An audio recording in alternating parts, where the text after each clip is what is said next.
His fingers traced my throat in the lamplight, and for one terrifying moment, I wasn't his granddaughter anymore. I was Eunice, the wife who'd been dead 5 years lying in her grave, while her husband's diseased mind conjured her back to life in my 15-year-old body. "Don't fight me, Eunice," he whispered, his breath hot against my neck, his weathered hands trembling not from age, but from desire. "You know you belong to me." The floorboards creaked beneath his weight as he pressed closer, and I could smell the stale tobacco on his clothes, the medicinal bitterness of his prescribed pills, and something else, something predatory that made my stomach turn. Outside, thunder rolled across the Appalachian Mountains like God's own warning, but inside our small house, there was only silence and the sound of my racing heart. That was the night everything changed. The night my family's silence became my prison, and my grandfather's sickness became my nightmare. "My name is Dolores Quinn Albright. I'm 83 years old, and if you see me now in Millstone, West Virginia, this weathered woman with silver hair who brought over 2,000 babies into the world, you'd never imagine the hell that forged me. But every scar tells a story, and tonight, I'm telling mine." It began in 1956 when Grandpa Abraham came to live with us carrying his leather suitcase and the seeds of destruction in his failing mind. Our house perched on the edge of nowhere, where the mountain roads turned to dirt, and the nearest neighbor lived a mile through the pines. Papa worked the coal mines 6 days a week, his face permanently stained black despite Mama's lye soap scrubbing. He'd come home speaking little, his shoulders bent under the weight of providing for 5 mouths on a miner's wages. But his eyes still sparked when he looked at us children, and his calloused hands were gentle when he braided my hair on Sunday mornings. Mama was the herb woman of our hollow, her garden bursting with chamomile and yarrow bloodroot and ginseng. Women came from 3 counties seeking her tinctures and remedies, but more than that, they came for her listening ear and steady presence.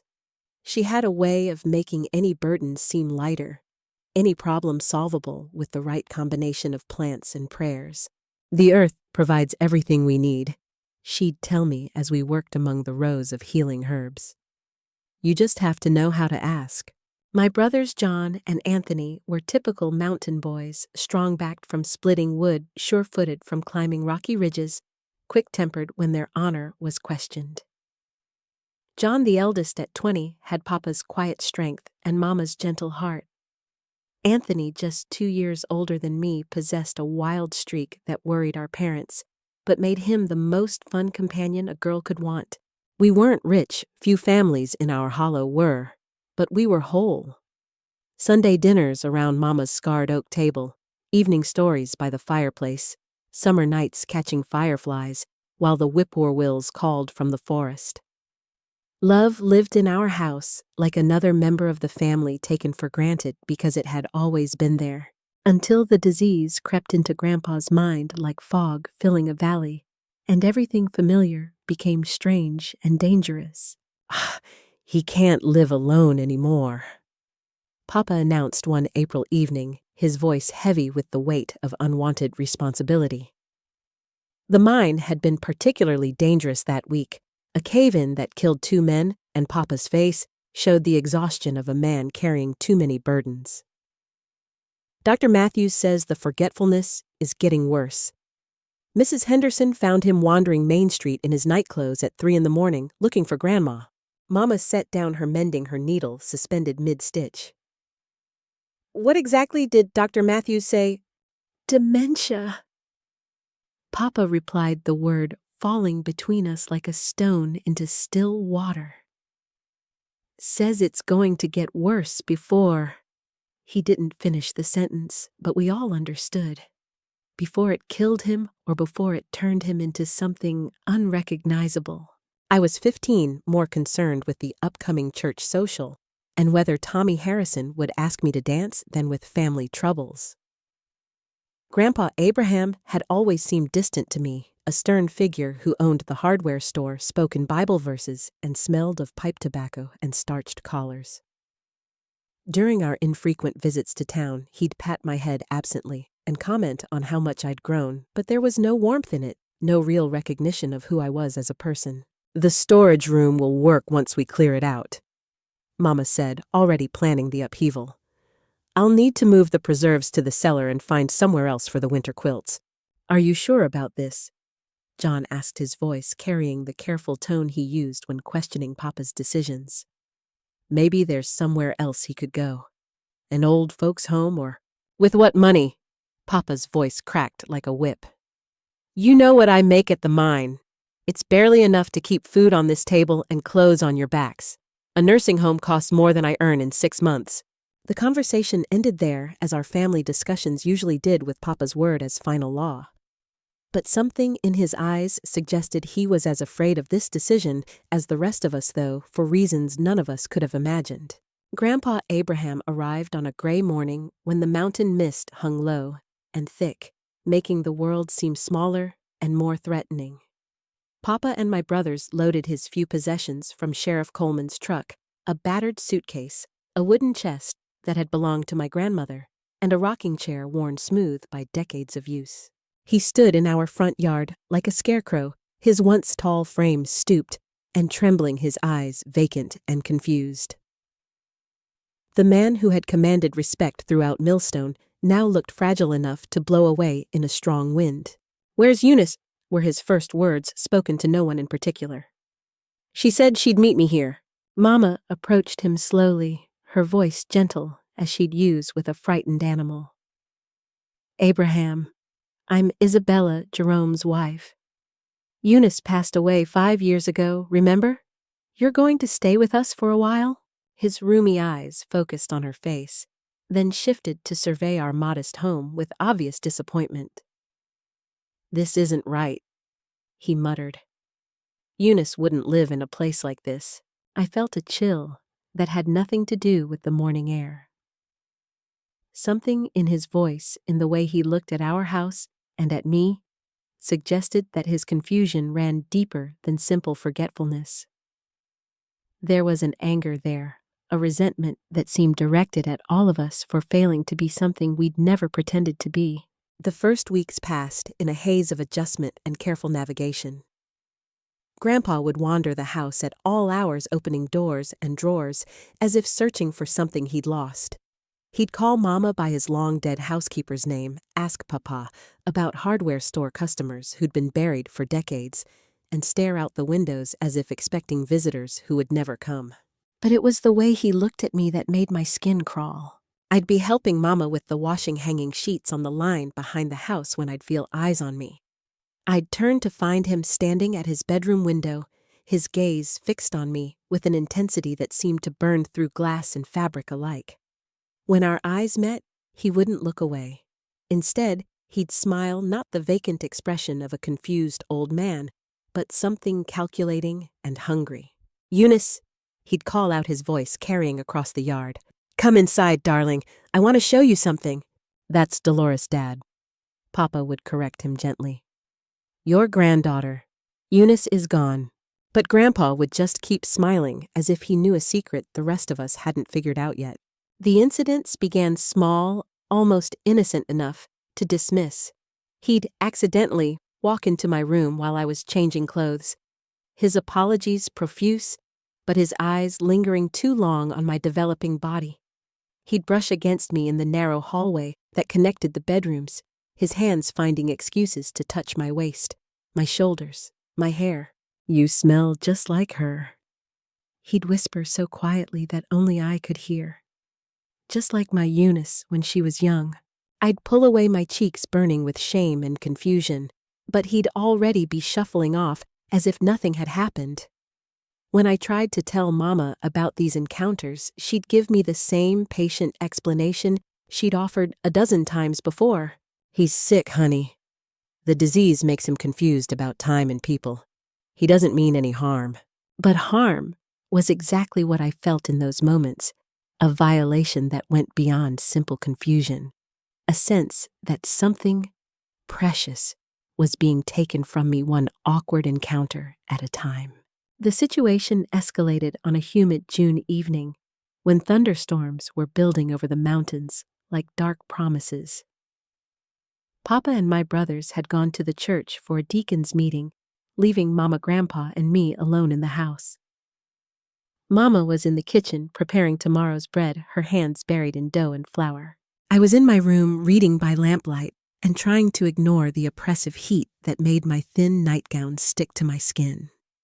The approaching storm had charged the air with electricity, making everything feel tense and unpredictable. My bedroom door opened without a knock. Grandpa stood in the doorway. But this wasn't the shuffling, confused man I'd grown accustomed to. His posture was straight, his eyes clear and focused, his movements deliberate. There was nothing uncertain about the way he looked at me, like a hunter who'd finally cornered his prey. "Hello, Eunice," he said, stepping into my room and closing the door behind him with quiet purpose.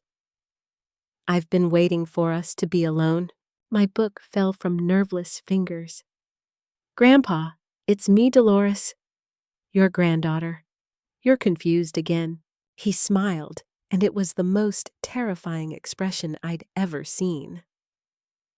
"I'm not confused about anything, girl. I know exactly who you are, and I know exactly what I want." He moved toward my bed with slow, deliberate steps, and I scrambled backward until my spine pressed against the headboard. There was nowhere to go, nowhere to run in the small room that had always been my sanctuary. "Please!" I whispered, my voice barely audible above the thunder rolling across the mountains. "Please, don't do this." "Don't do what?" His voice was reasonable, almost gentle. "Don't reclaim what belongs to me. Don't take back what was stolen when they put me in the ground with her." His words made no sense, but the intent behind them was crystal clear. This wasn't the confusion of dementia, this was something darker, more deliberate. The disease hadn't created these desires. It had simply removed his ability to hide them. He sat on the edge of my bed, the mattress dipping under his weight, and reached out to touch my face with hands that shook not from age, but from anticipation. "You look so much like her at your age," he murmured, his thumb tracing the line of my cheek. "Before marriage and children wore her down, before she got old and tired and stopped wanting me." I tried to speak, to scream for Mama, but terror had stolen my voice. His other hand found my shoulder, then slid down to rest against my collarbone. His fingers played across skin that had never been touched by anyone with such clear intent. "The first time I saw you, really saw you, not just as Jerome's daughter, but as a woman I knew." He continued, his voice taking on a dreamy quality. "I knew God had sent you to me. A second chance with Eunice before the years and disappointments ruined everything." That's when I understood the true horror of my situation. This wasn't just an old man's confusion or the random predation of someone whose mental faculties had failed. This was planned, deliberate, justified in his mind by a twisted logic that made me responsible for his desires.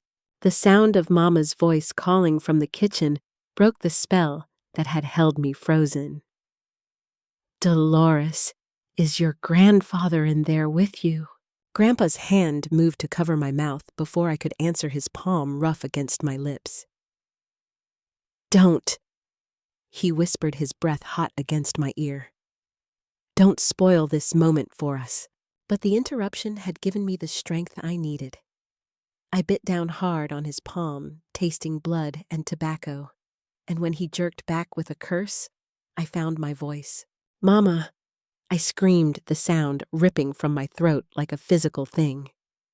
"Mama, help me!" Footsteps pounded down the hallway, and the door flew open to reveal Mama with her hands still covered in flour, her face transitioning from concern to horror as she took in the scene before her. Grandpa had moved away from the bed and was straightening his clothes, his expression once again vacant and confused. "What's all the shouting about?" he asked, his voice querulous and innocent. "I just came to check on the child. She seemed upset." But Mama's eyes found mine, and in them I saw recognition of a truth she'd been trying desperately to avoid. She knew. On some level, she'd always known. Abraham, She said, her voice carefully controlled. go back to your room, now. He shuffled out obediently, the threatening figure of moments before replaced by a harmless old man who couldn't remember where he'd put his slippers. But I could still feel the phantom touch of his hands on my skin, still taste the bitterness of his palm where I'd bitten him. Mama sat on the edge of my bed where he had been, her face pale in the lamplight. Did he hurt you? I wanted to tell her everything about the watching, the touching, the way he spoke to me when no one else could hear.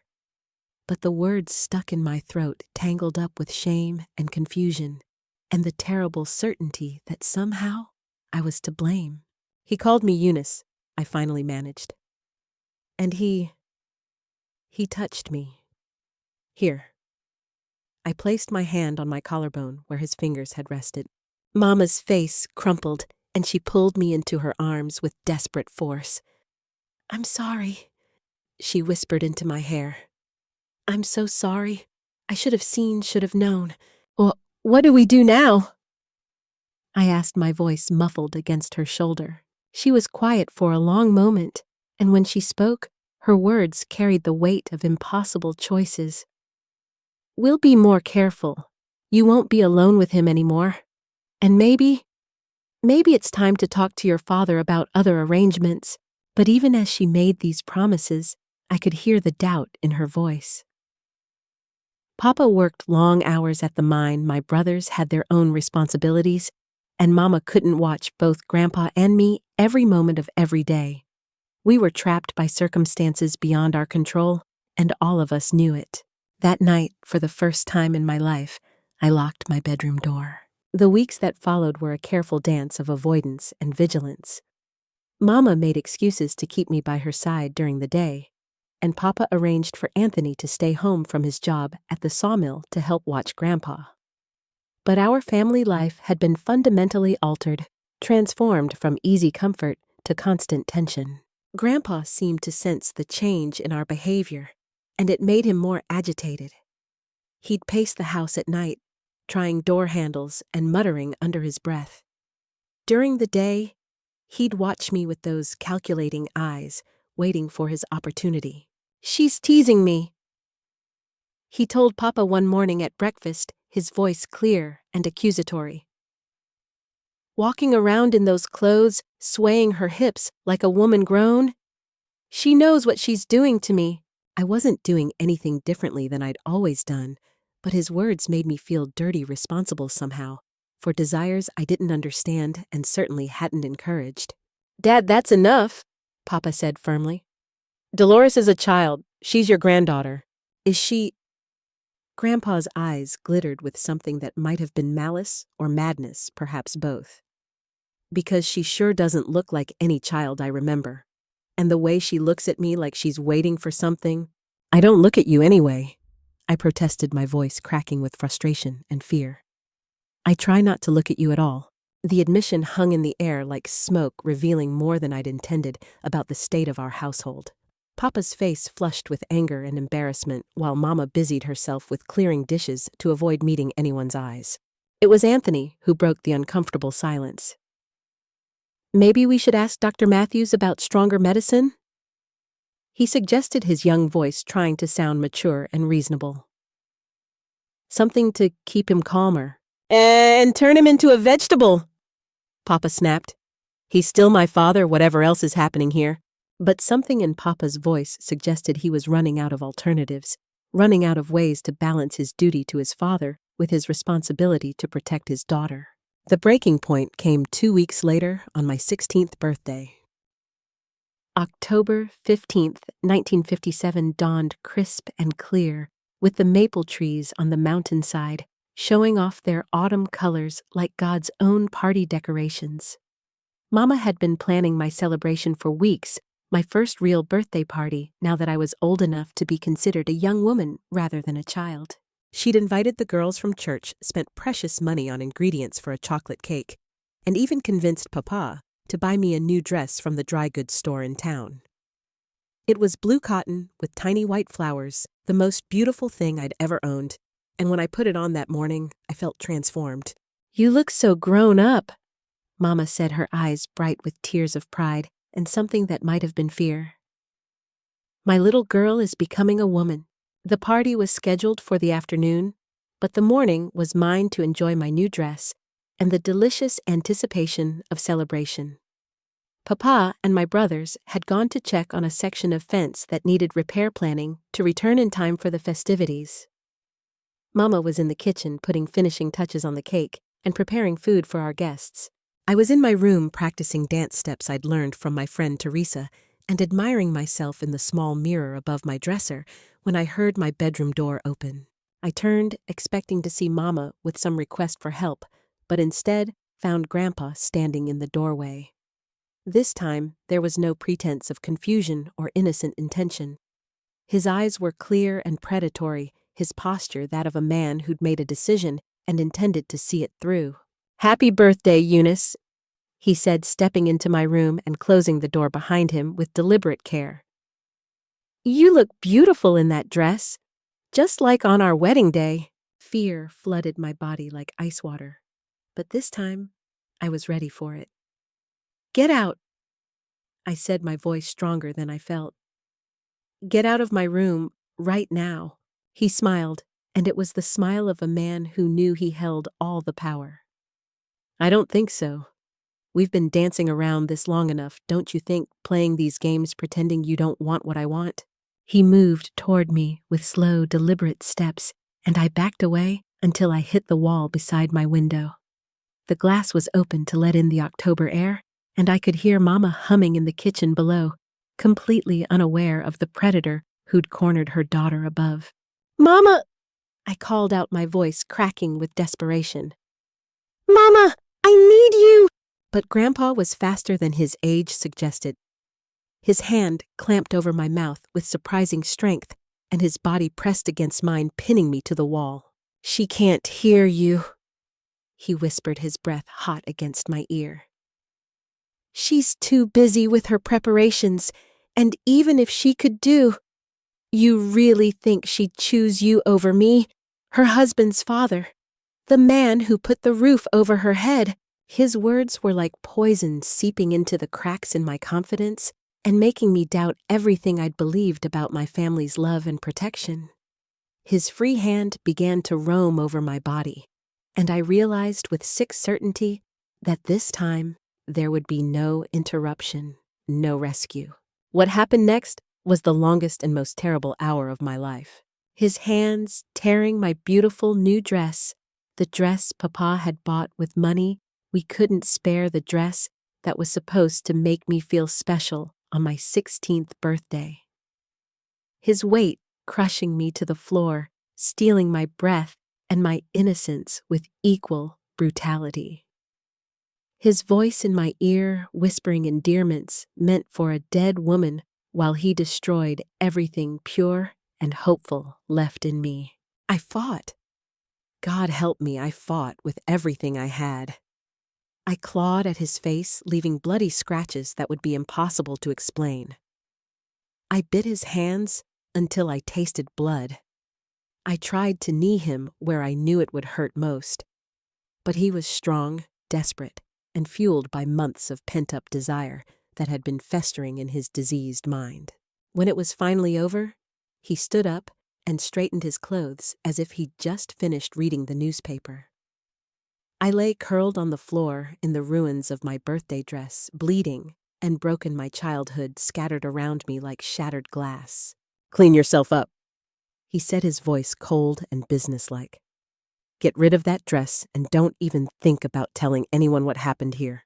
He paused at the door, looking back at me with something that might have been pity or satisfaction, I couldn't tell which. "Who would believe you anyway? A hysterical girl making accusations against her respected grandfather? Especially when I tell them about that boy I've seen you making eyes at during church services." The door closed behind him, leaving me alone with the ruins of everything I'd thought I knew about safety, family, and love. I don't remember much of the next few hours. I know I burned the torn dress in the old oil drum behind the house, watching the blue cotton and white flowers disappear into smoke and ash. I know I scrubbed myself raw in the wash basin, trying to clean away the feel of his hands on my skin, the violation that seemed to have marked me permanently. When the birthday guests arrived that afternoon, I was sitting on my bed in an old dress, my hair hanging loose around my face, like a curtain to hide behind. Mama found me there, her face bright with anticipation turning to concern as she took in my appearance. Dolores, what's wrong? Why aren't you wearing your new dress? I couldn't speak. The words were trapped somewhere between my throat and my heart, too big and terrible to escape. But my silence was answer enough.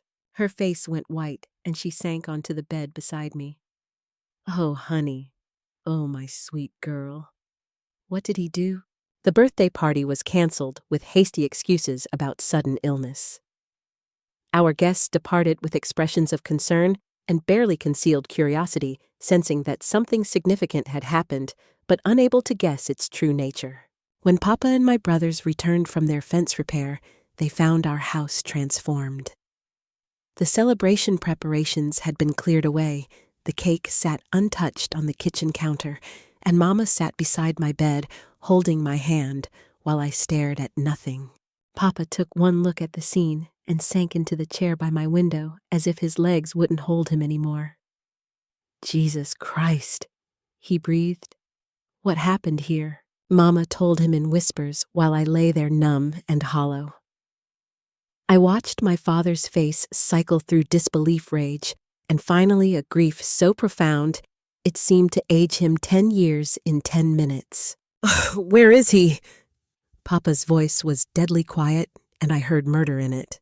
On the porch, Mama replied, acting like nothing happened, asking about the birthday cake. Papa stood up, and Anthony and John moved to block his path, recognizing the dangerous set of their father's shoulders. Dad, no, John said urgently. He's old and sick. It won't help Dolores if you end up in prison. Won't it? Papa's voice cracked with anguish. Because I sure as hell can't protect her while he's still breathing. But instead of going to the porch, he went to his bedroom and returned with the hunting rifle he kept for deer season. For a moment, I thought he really would kill his own father, and part of me wanted him to. Instead, he handed the rifle to John. Watch him. If he so much as looks in Dolores's direction, you have my permission to shoot him. Then he left the house, and we heard the truck engine start up as he drove toward town with grim purpose. He returned 3 hours later with Dr. Matthews Sheriff Coleman and a set of commitment papers that would send Grandpa Abraham to the state hospital in Charleston. I watched from my bedroom window as they loaded him into the sheriff's car, his protests loud and indignant. That girl is lying. He shouted, his mask of confusion finally slipping to reveal the calculating predator beneath. She's been tempting me for months, walking around half-dressed, making eyes at me. Ask anyone, ask her own mother, they know what kind of girl she is. But his protests fell on deaf ears. Whatever Papa had told them had been convincing enough to override any doubts about my credibility. As the car pulled away, Grandpa looked up at my window one last time, and I saw in his eyes a promise that chilled me to the bone.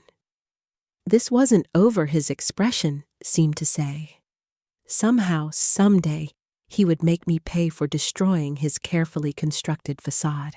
The house felt different after he was gone, cleaner somehow, as if his removal had purified the very air. But the damage was done.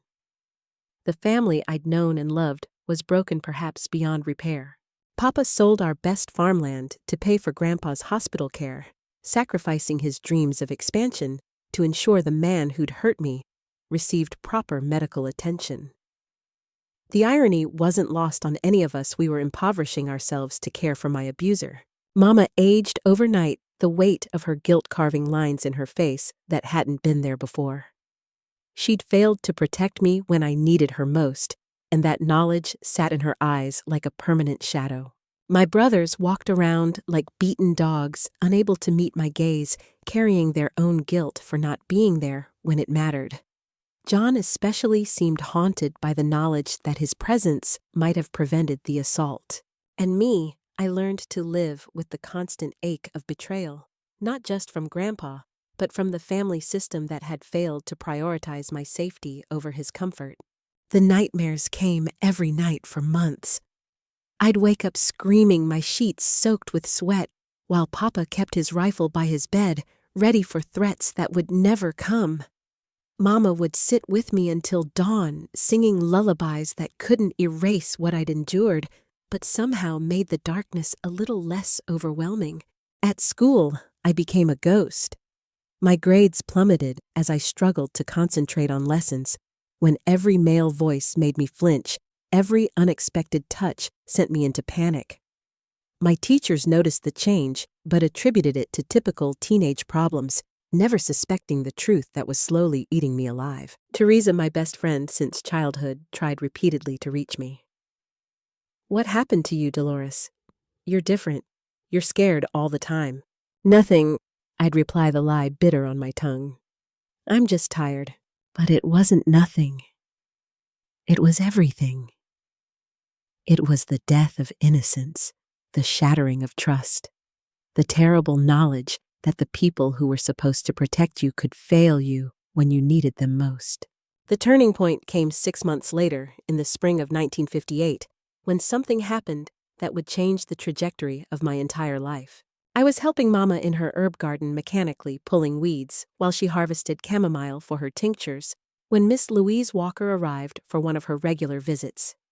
Miss Louise was the most respected midwife in 3 counties, a woman who delivered more babies than anyone could count, who knew the healing properties of every plant that grew in our mountains. She was also the strongest woman I'd ever met, possessing a quiet authority that commanded respect from everyone who encountered her. Men removed their hats in her presence.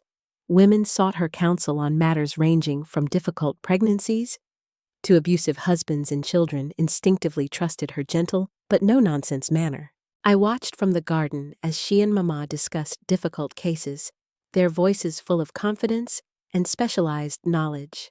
There was a power in their conversation that I envied, the power of women who knew their worth, who commanded respect through competence, who helped others in their darkest hours. "The Miller girl's baby is breech," Miss Louise was saying, her weathered hands sketching positions in the air. "I'll need your strongest vervain tincture to help with the pain, and maybe some of that blue cohosh if we need to speed things along." "I've got both," Mama replied, already moving toward her drying sheds. "How much do you need?" Their conversation continued technical and precise, while I knelt among the medicinal plants and felt something stir in my chest, the first flicker of interest I'd experienced since the assault. Here were women using their knowledge to help others to ease pain and bring new life into the world. Here was purpose that went beyond mere survival. When Miss Louise was preparing to leave, I found my courage and approached her at our front gate. "Miss Louise," I called out, my voice stronger than it had been in months. "Could you teach me to be a midwife?" She turned her sharp blue eyes, studying me with the intensity of someone accustomed to reading human nature in all its complexity. "How old are you, child?" 16, 17 in October. That's young, but not unheard of. I started helping my grandmother when I was your age." She paused, her head tilted slightly as she continued to evaluate me. "Why do you want to learn?" I could have given her a dozen safe answers: interest in healing, desire to help my community, fascination with the birthing process. Instead, I found myself telling her a truth I'd barely admitted to myself, because I want to help women who have nowhere else to turn. Women who are scared and alone and need someone to believe them when they speak their truth. Something in my voice must have reached her, because her expression softened with understanding. She'd heard that note before. I realized the particular pain of a woman who'd learned too young that the world could be dangerous, and those who should protect you could fail. "Come to my house on Sunday after church," she said finally. We'll see what you're made of." And so began my transformation, from victim to healer, from broken girl to woman of purpose. Miss Louise's house sat on Main Street in Millstone, a neat white clapboard structure with a wraparound porch and windows that always seemed to glow with warm light. Inside, it was a treasure trove of medical knowledge shelves lined with glass jars containing herbs and tinctures, medical texts with detailed anatomical drawings, instruments so precise and clean they seemed to gleam with their own inner light. "Midwifery isn't just about catching babies," she told me during my first lesson, her voice carrying the authority of decades of experience. "It's about understanding women's bodies, yes, but also understanding their hearts and minds. Birth is as much an emotional and spiritual process as it is physical." She taught me to identify the stages of pregnancy by touch, to recognize the signs of impending labor, to distinguish between normal discomfort and dangerous complications. But more than medical knowledge, she taught me about the delicate balance between intervention and patience, between helping and interfering. "Most of the time, birth happens just fine without us," she explained as she showed me her collection of instruments. "Our job is to be present, to offer support and encouragement, and to step in only when nature needs assistance." My hands, which had felt so powerless during the worst moments of my life, began to learn new skills: how to palpate a pregnant belly, to determine the baby's position, how to time contractions, how to prepare herbal remedies that could ease pain or speed delivery when necessary. But perhaps more importantly, Miss Louise taught me about the power that comes from specialized knowledge, from being indispensable to your community, from having skills that others needed and respected. "Wah, a good midwife," she told me one Sunday afternoon as we prepared supplies for an impending delivery, "is part healer, part counselor, part protector. Women will tell you things they've never told anyone else, trust you with secrets that could destroy them if they fell into the wrong hands. That's a sacred responsibility." I understood what she meant in ways she couldn't have imagined. I knew what it felt like to need someone who would listen without judgment, who would believe without question, who would offer help without conditions. My first delivery came sooner than expected on a stormy night in June when the mountain roads were treacherous with mud and rushing water. Mrs. Elena Castellano, a young woman married to one of the Italian immigrants who'd come to work. The mines had gone into labor during the worst thunderstorm in years. Her oldest daughter, barely 14 herself, arrived at our house near midnight, soaked to the skin and terrified. "Please," she begged in broken English, "my mama needs help. The baby is coming, but something is wrong." Miss Louise lived clear across town, and with the flooding, there was no way to reach her safely. Mama looked at me, her face tight with worry, and something that might have been pride. "Are you ready for this?" she asked. I wasn't, not really. But Mrs. Castellano couldn't wait for me to feel ready, and I had something more valuable than complete confidence. I had the desperate determination not to let another woman suffer alone. The walk to the Castellano house was treacherous, the rain driving sideways and the creek running high enough to wash away a horse. But when we arrived, I found Mrs. Castellano deep in the grip of difficult labor, her face twisted with pain and fear, speaking rapid Italian that needed no translation. "Where is Miss Louise?" she gasped between contractions, her dark eyes wide with panic. "She couldn't make it through the storm," I explained, washing my hands in the basin her daughter had prepared. "But I've been training with her. I know what to do. I didn't, not entirely. But I had observed enough deliveries to understand the process, and more importantly, I had the absolute determination not to let this woman down." The baby was indeed positioned incorrectly, one arm presenting first, instead of the head. In a hospital, this would have meant immediate surgery. In a mountain cabin during a thunderstorm, it meant careful manipulation and a prayer that my inexperienced hands could guide new life safely into the world. It took 3 hours of patient work encouraging Mrs. Castellano through each contraction while carefully repositioning her baby. When the child finally emerged slippery perfect and screaming his indignation at being forced from his warm cocoon, I caught him in trembling hands and felt something fundamental shift inside me. This was what healing looked like.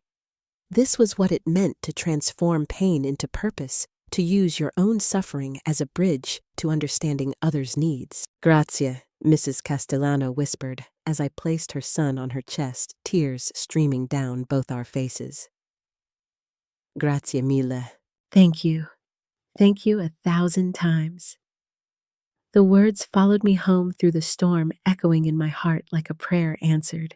Over the next 2 years, I assisted Miss Louise with dozens of births, each one teaching me something new about the strength of women, the miracle of new life, and the profound responsibility of being present during someone else's most vulnerable moments. But it wasn't just medical skills I was learning. It was how to listen to women's stories without judgment, how to recognize the signs of abuse and desperation, how to offer sanctuary to those who had nowhere else to turn. Because here's what I discovered during those years of apprenticeship: I wasn't the only girl in our mountain community who'd been hurt by someone she trusted. There was Sarah Mackenzie, whose stepfather visited her room when her mother worked night shifts at the diner. There was Mary O'Brien, whose husband beat her bloody whenever whiskey loosened his inhibitions. There was young Helen Carson, whose own brothers had stolen her innocence when she was barely old enough to understand what was happening to her. They all came to Miss Louise eventually, because she was one of the few people who listened without condemnation, who offered help without conditions, who understood that sometimes the greatest healing comes from simply being believed. This work chooses you as much as you choose it, Miss Louise told me one evening as we cleaned instruments after a particularly difficult delivery. The women who need us most can sense when we understand their pain from the inside out. In 1960, Miss Louise suffered a stroke that left her unable to continue her practice. I was 19 years old, still learning, still growing into my own confidence, but the need in our community couldn't wait for my education to be complete. On her deathbed, she called me to her side with hands that shook from more than illness. "The work isn't finished," she whispered, her once strong voice now barely audible. "These women need someone who understands what it means to survive." "I'm not ready," I protested, fear making my voice crack. "I don't have enough experience, enough knowledge." She gripped my hand with surprising strength, her eyes fierce despite her body's frailty. "You have something more valuable than experience. You have compassion born from your own suffering. Use it." She died 2 days later, leaving me her instruments, her medical journals, and the enormous responsibility of caring for women who had no one else to turn to. At 23, I became the primary midwife for 3 counties, serving a population that stretched from the coal camps in the hollows to the farming communities on the ridges. The work was harder than I'd imagined, not just the physical demands of hiking mountain trails in all weather to reach women in labor, but the emotional toll of carrying so many stories of pain and resilience. There was Martha Hendricks, who gave birth to twins in a one-room cabin with no running water. Her husband passed out drunk in the corner, while she labored alone until I arrived. There was Rosa Martinez, whose husband threatened to kill her if the baby wasn't the son he demanded, and who wept with relief when I helped her deliver a healthy daughter. There was 15-year-old Katie Sullivan, pregnant by rape and begging me to make it go away because she couldn't bear the thought of carrying her attacker's child. I couldn't always fix their problems, couldn't wave a magic wand and make their circumstances better. But I could be present for their stories, could hold their hands during the darkest hours, could catch their babies and welcome them into the world with love instead of shame. And slowly, something miraculous began to happen. Word spread about the young midwife who didn't judge, who helped women regardless of their circumstances, who understood what it meant to survive the unthinkable. Women started seeking me out, not just for births, but for other needs, advice about preventing unwanted pregnancies, treatment for injuries. They were too ashamed to show male doctors a safe place to talk about fears they couldn't voice anywhere else. My house became an unofficial women's center, with a steady stream of visitors seeking everything from herbal remedies to emotional support. Mama helped when she could, marveling at the transformation she witnessed in her once broken daughter. "You've turned your pain into purpose," she said one evening as we prepared supper for a pregnant woman who had nowhere else to go. Miss Louise taught me that, I replied, stirring a pot of healing tea. She said, suffering either destroys you or makes you more compassionate. The choice is yours. The work was healing me too, filling the hollow places inside with something stronger than pain purpose community, the deep satisfaction of using my gifts to make the world a little less frightening for vulnerable women. In 1963, everything changed when I met Dr. Matthew Hayes. He'd come to Millstone to work at the new clinic. The state had finally funded a young physician fresh from medical school with idealistic notions about bringing modern healthcare to underserved communities. Unlike most doctors of his generation, he didn't look down on traditional practitioners. Instead, he sought us out recognizing that midwives and herb women often knew things that medical school couldn't teach. "You're doing important work," he told me after we'd collaborated on a difficult delivery that required both traditional techniques and modern medical intervention. "The women here trust you in ways they'll never trust an outsider like me." Our professional relationship gradually became personal. Matthew was patient and gentle, understanding that my history made intimacy complicated. He never pressured, never assumed, never made me feel broken or damaged goods. When he proposed in 1965, I was terrified not of marriage itself, but of the vulnerability it required, the risk of opening my heart completely to another person. After learning so young how trust could be weaponized against you. "I know you've been hurt," he said, kneeling in Mama's herb garden with a simple gold band he'd saved 6 months to buy. "I can't promise I'll never disappoint you or make mistakes. But I can promise I'll never deliberately harm you, and I'll spend every day of our marriage trying to prove I'm worthy of your trust." We married that autumn in the same Baptist church where I'd once sat beside my grandfather, where uncertainty and fear had been my constant companions. But this time, the sanctuary felt like blessing, instead of burden, hope, instead of imprisonment. Our wedding night was awkward and gentle, full of tears and whispered reassurances. Matthew held me afterward as I sobbed, not from sadness, but from the overwhelming relief of discovering that physical intimacy could be healing instead of hurtful, that touch could express love instead of dominance. "We have all the time in the world," he murmured into my hair when I apologized for my tears. "There's no rush, no expectation. We'll figure it out together." We built a good life. Matthew established a thriving practice while I continued my midwifery work, and we complemented each other perfectly, his medical training combined with my intuitive understanding of women's needs, his scientific approach balanced by my holistic perspective on healing. Our daughter Hope was born in 1967, and I delivered her myself with Matthew's assistance. The moment she entered the world screaming and perfect, her tiny fists waving in indignation at being forced from her warm cocoon, I understood something profound about the cycle of healing. This child would never know the fear and powerlessness I'd experienced. She would grow up strong and protected and loved, but also aware that not everyone was so fortunate. Our son Samuel followed 2 years later, completing our family and deepening my understanding of what it meant to protect innocence while teaching children about the realities of an imperfect world. Raising children while carrying the memories of my own traumatic childhood was complicated.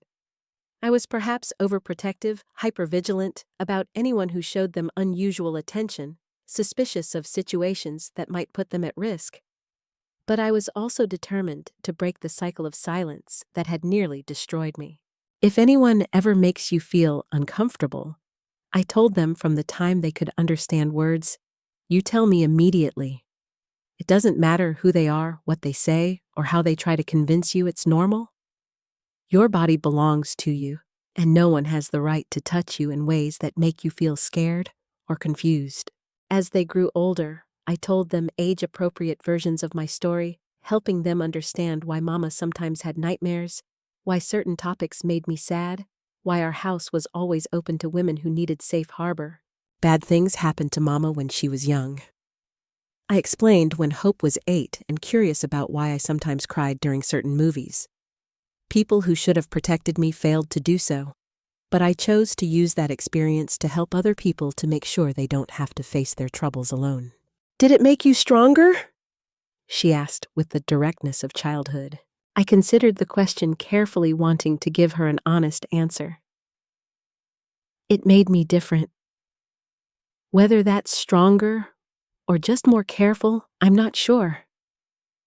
But it definitely made me more determined to help other people who are hurting.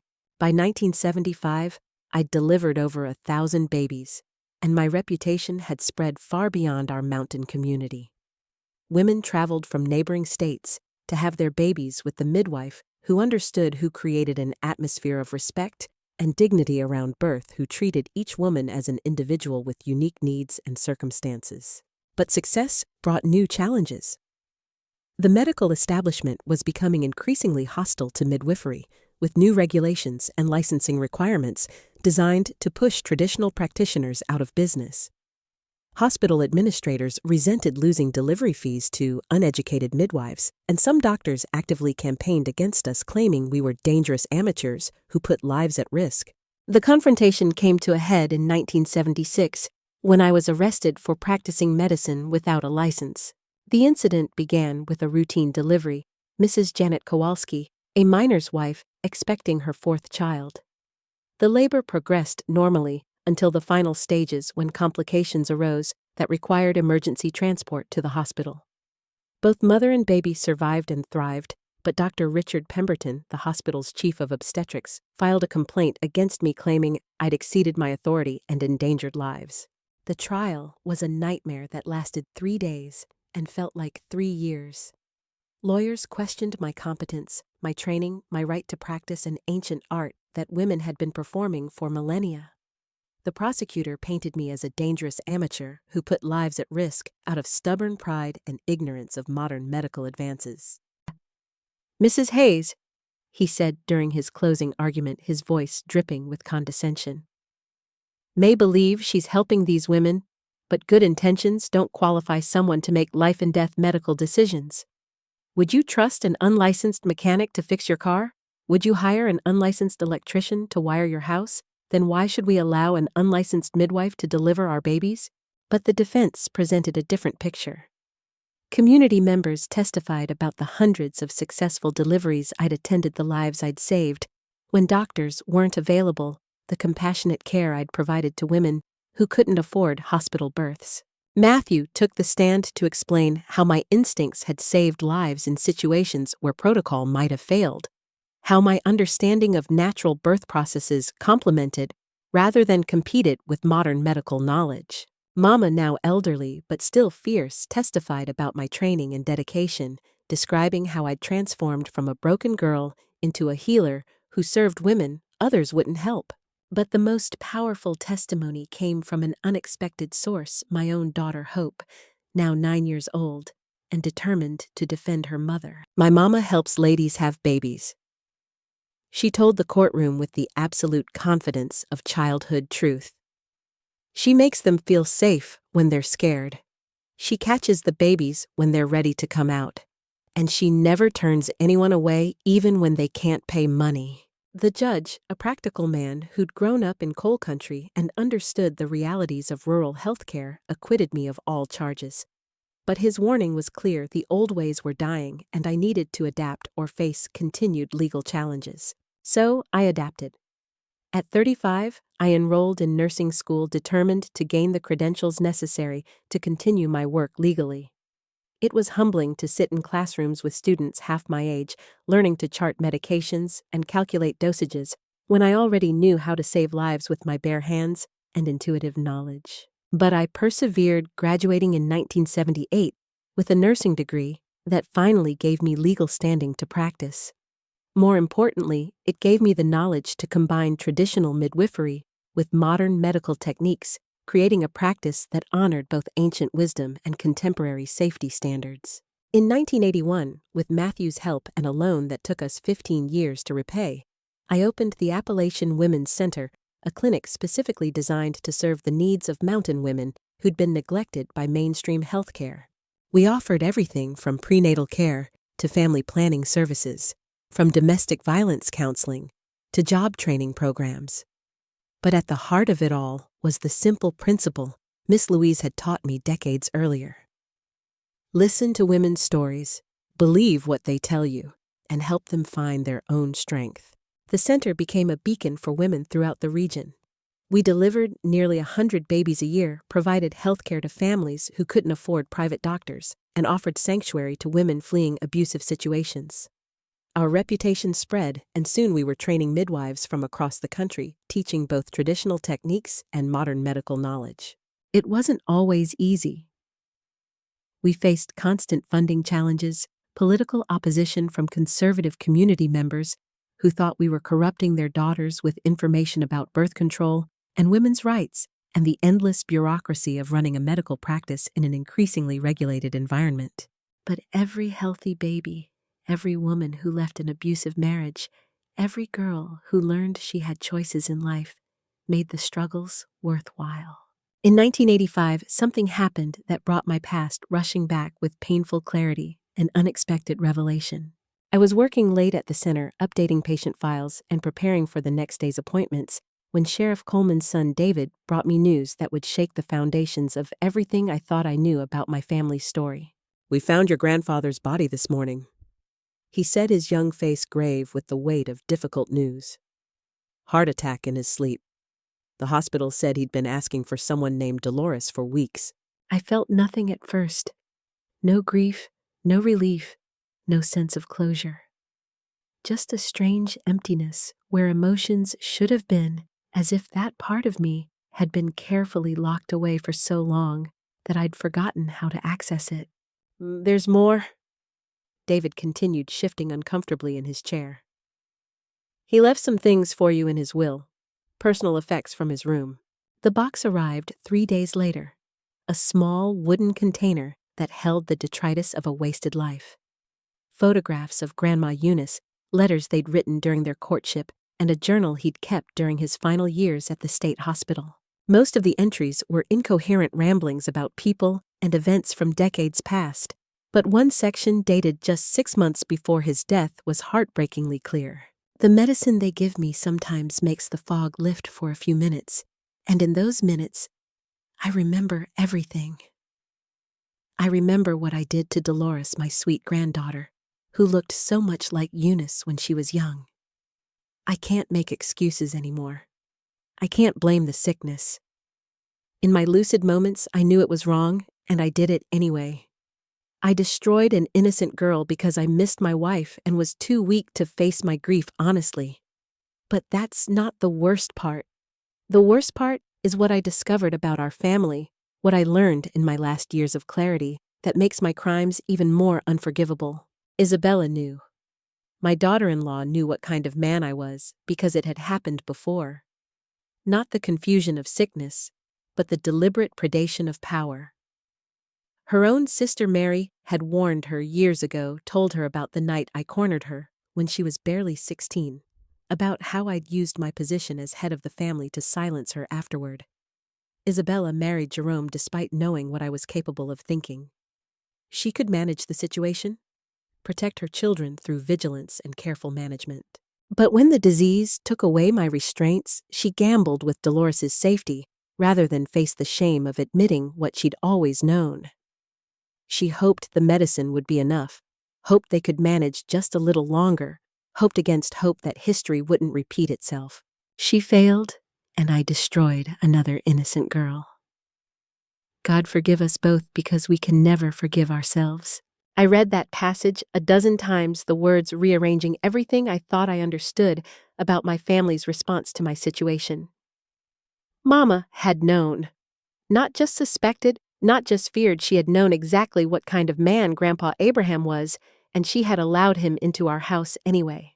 The revelation should have filled me with rage, but instead, I felt a strange kind of sadness, not just for the girl I'd been, but for the impossible position Mama had found herself in, trapped between family loyalty and the terrible knowledge of past crimes.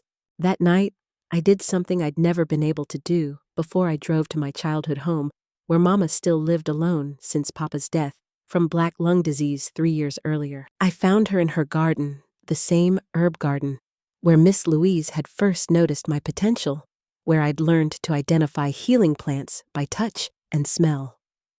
She looked up as I approached, and I saw in her eyes that she knew why I'd come. "You read Abraham's journal," she said, not a question, but a statement of fact. Yes. We stood in silence for a long moment, surrounded by the plants that had taught me my first lessons about healing, about the delicate balance between helping and harming. "I should have told you," she said finally, her voice barely audible above the evening breeze. "Should have explained why I was so afraid, why I watched you so carefully around him. Why didn't you—" She sank onto the wooden bench Papa had built beside her drying shed, suddenly looking every one of her 72 years. "Because admitting I knew would mean admitting I'd failed to protect you. Because explaining about Mary would mean betraying a secret she'd made me promise to keep. Because I was a coward who chose the easy path of hope over the hard path of truth. I sat beside her, this woman who'd raised me, who'd taught me everything I knew about healing and herbs and the strength that comes from surviving impossible situations. "Tell me about Mary," I said, and she did. The whole story came pouring out: how her younger sister had been assaulted by Grandpa Abraham when she was 16, how the family had covered it up to avoid scandal, how Mary had eventually left West Virginia entirely rather than face him at family gatherings, how Mama had convinced herself that marriage and responsibility had changed him, that the man who'd hurt her sister couldn't possibly be the same person who'd raised her husband. When Jerome suggested bringing his father to live with us, I should have said no immediately.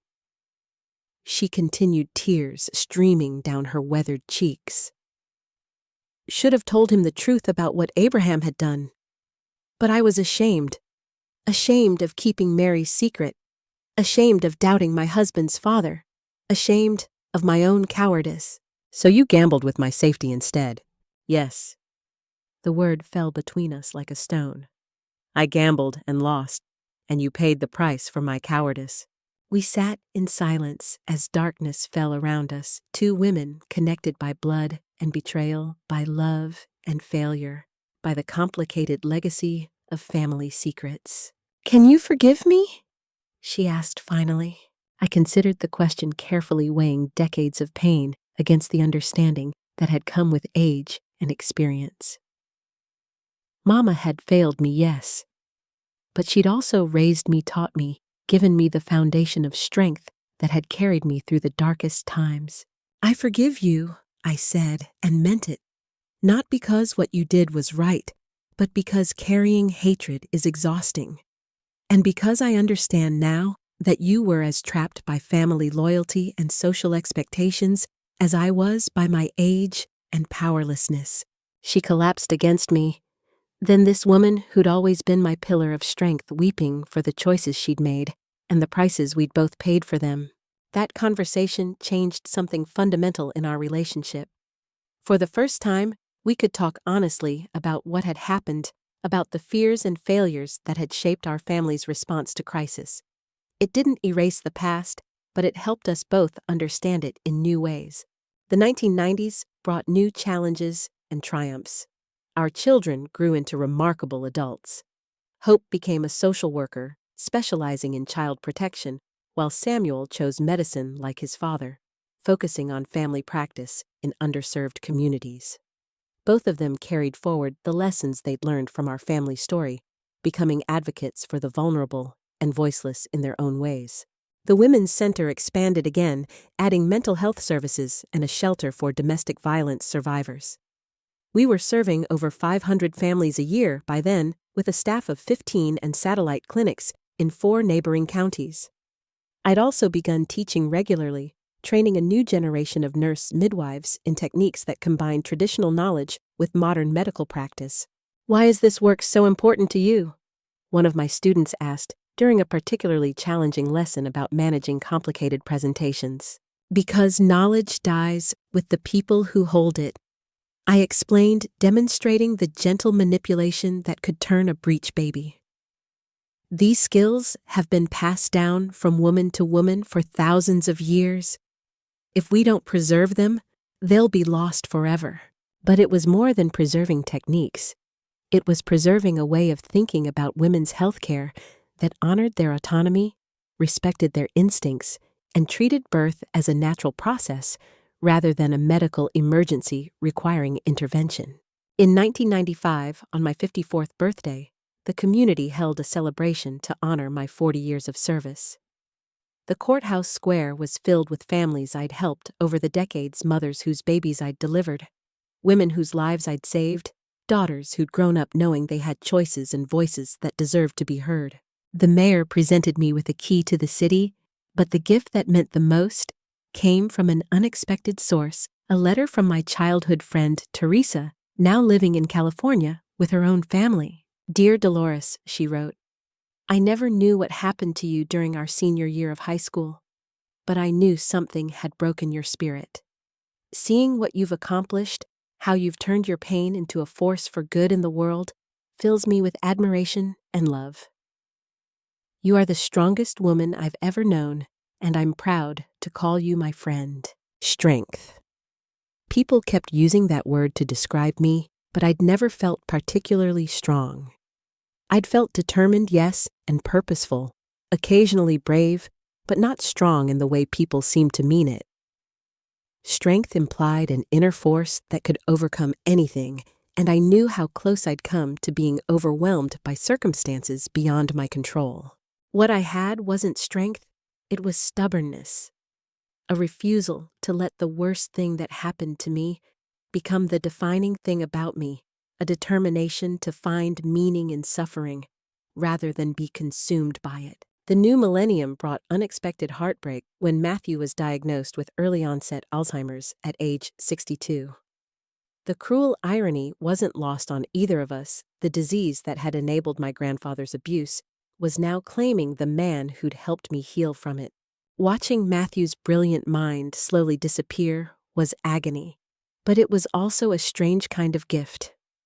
I learned to love him in new ways, not just as my husband and partner, but as someone who needed my protection and advocacy, someone whose dignity I could preserve even as his faculties failed.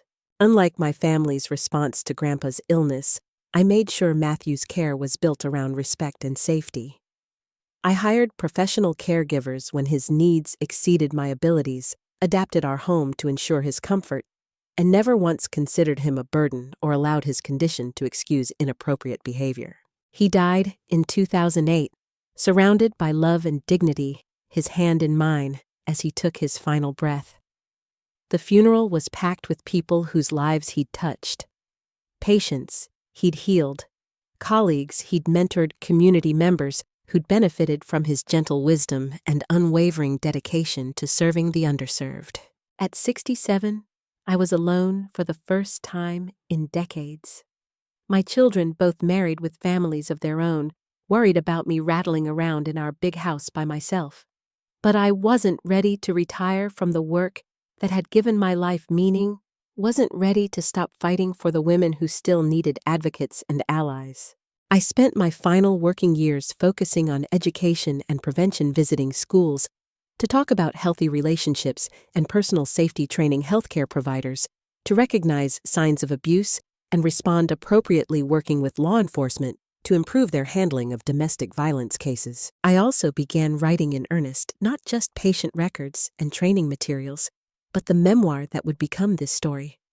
It wasn't easy to revisit those memories, to examine the choices made by my family, to confront the complicated legacy of survival and forgiveness. But I knew the story needed to be told, needed to be preserved for future generations who might face similar challenges. Too many women's stories die with them, lost to shame and silence, and the mistaken belief that speaking truth serves no purpose. In 2015, at age 74, I finally retired from active practice. The farewell celebration lasted 3 days, with people traveling from across the region to honor the woman who delivered their babies, saved their lives, and shown them what courage looked like in action. Retirement didn't mean inactivity. I continued teaching at the midwifery school we'd established, mentoring young women who carried the same fire I'd once felt to serve and protect vulnerable populations. I also became involved in policy work advocating for legislation to strengthen protections for women and children. The most rewarding part of my later years was watching the ripple effects of the work I'd done. Hope's daughter became a nurse midwife, carrying on the family tradition of serving women in need. Samuel's son chose social work, specializing in trauma counseling for abuse survivors. But it wasn't just my family. Dozens of women I'd trained were now practicing throughout Appalachia and beyond, carrying forward the principles of compassionate care and patient advocacy. And in quiet moments, I received letters from women whose lives had been touched by our work, daughters who'd grown up knowing their worth, mothers who'd escaped abusive marriages, grandmothers who'd found the courage to speak their own truths after decades of silence. These letters reminded me why every struggle had been worthwhile, why every sleepless night, every financial worry, every bureaucratic battle had been worth fighting. Today, at 83, I spend my time gardening in the plots Mama first taught me to tend, reading voraciously, and sharing stories with great-grandchildren who see me not as a victim or survivor, but simply as Grandma Dolores, the woman who taught them to be strong, speak truth, and never accept less than they deserve from life. People often ask me about forgiveness, about how I moved past the anger and trauma of my youth to build a life of purpose and meaning. The answer isn't simple because healing isn't linear. It's a daily choice, a constant process of choosing hope over despair, purpose over bitterness, love over fear. The abuse I suffered was terrible and wrong, but it didn't define me. What defined me were the choices I made afterward, the choice to seek help when I needed it, to trust again, despite my fears, to use my pain as a bridge to understanding others' suffering, rather than a wall to hide behind. I think about Grandpa Abraham sometimes, usually when I'm working in the garden where so many of my life's important conversations have taken place. I think about the man he might have been if he'd faced his grief and desires honestly, if he'd sought help for his illness instead of using it as an excuse for inexcusable behavior. I think about Mama too, and the impossible position she found herself in, torn between protecting her daughter and maintaining family secrets, limited by the social expectations and knowledge available to her in that time and place. I've forgiven her not because her choices were right, but because understanding the complexity of her situation has freed me from the burden of carrying anger. The world has changed dramatically since I was a frightened 15-year-old girl with nowhere to turn. We understand more about trauma and its effects, have better resources for victims, take abuse allegations more seriously than we once did. But some things haven't changed enough. There are still girls suffering in silence, still families choosing denial over difficult truths, still communities that value reputation over justice. That's why I'm telling this story now, not to rehash old pain or seek sympathy for ancient wounds, but to remind anyone listening that survival is possible, that healing is achievable, that one person's courage to speak truth can ripple outward in ways they never imagined. If you're hearing this story and recognizing yourself in my experiences, please know that you are not alone. Your pain is real, your experience matters, and there are people who will believe you, support you, and help you find your way back to wholeness. You are more than what happened to you, more than your worst day, more than your deepest wound or most shameful secret. And if you're someone in a position to help a parent, teacher, healthcare provider, friend, please remember that sometimes the most important thing you can do is simply listen. Believe what you're told. Take action when action is needed. Don't wait for perfect knowledge or ideal circumstances. Do what you can with what you have when you have the opportunity to act. The frightened girl I once was lives on in every survivor who finds the courage to speak their truth. The woman I became, healer, advocate, and witness, exists because people believed in my worth even when I couldn't believe in it myself. That is the miracle of human resilience. Not that we can avoid being broken, but that we can choose how to put the pieces back together, how to use our scars as sources of strength rather than shame, how to transform our pain into purpose that serves something larger than ourselves. I have lived a full life richer and more meaningful than I ever imagined possible during those dark months of my youth. I have loved and been loved, created and nurtured, healed and been healed.